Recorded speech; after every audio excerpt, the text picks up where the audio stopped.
Well, hello there, garden friends. A nice little Sunday evening little dress here. I just wanted to show you just a quick little shelf I had just finished these last few weeks. My wife had purchased, so we put it together. I believe it's from IKEA.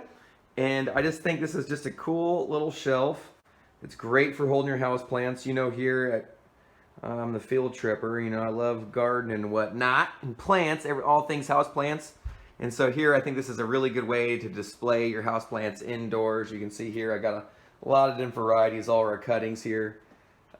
Just a little taste of what I got here. I'll probably make a video later on that'll show maybe the whole collection I have in my house, which is quite a bit larger than this. But here you go. You can see I've got some pothos there, some Dracena, some mother-in-law's tongue. What's that? Some Sansevieria trifasciata. We got another variety of Dracena there. That one's really pretty. Look at that. I love this one right here. It's got like little pink edges there, the pink margins.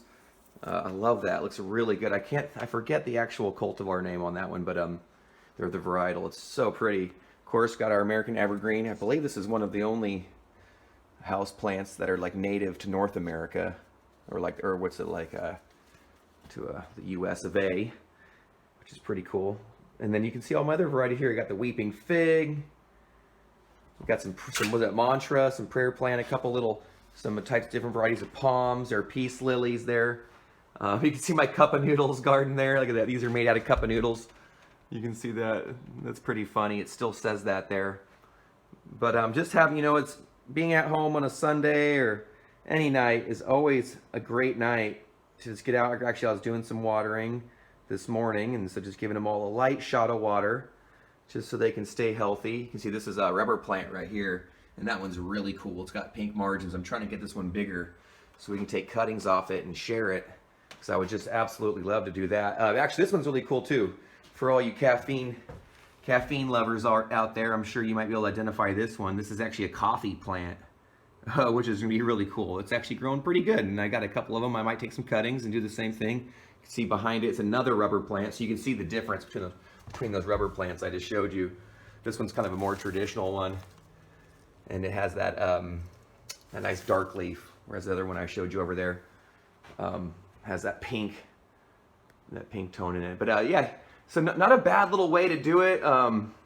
We get some sun here, but I have an awning behind this. You can't see it, but out here I have an awning out there, so it kind of shields in the light. I get some good light from this window, but as always, I'd recommend if you're growing houseplants at home, you're going to want them in bright, indirect light. You want to keep them lightly moist. But you know what? Also, they're all a little different. So I've noticed different varieties of houseplants I grow kind of require different amounts of water, different types of even potting soil. I've noticed some really require staying moist all the time, whereas others really don't really benefit from that. You kind of see when they don't get to dry out in between waterings, they're not too happy. And so I recommend whatever variety of houseplant you're going to grow, learn about it best you can, and that way you can prepare for success. Because that way it's nice to let somebody else make those mistakes for you ahead of time. And in most cases, other gardeners already have. But you know what? Hey, from my indoor garden to yours, happy gardening, best wishes. And I'll see you next week, because we're going to get after it in the garden, because it's time to get going. And that's why I'm so eager, even on a Sunday night, to show you I'm doing some gardening, getting ready for this next week. I'm really excited for this spring. I think there's so much potential to be had for all of us, for new growth and new possibilities and whatnot. So let's just all get after it. Have a wonderful spring. And you know what? I can hear my wife coming home right now, so I might as well end this video. So best wishes to you. Take care. Well, if you found this video enjoyable, please hit that subscribe button. It would really help me out. Thank you.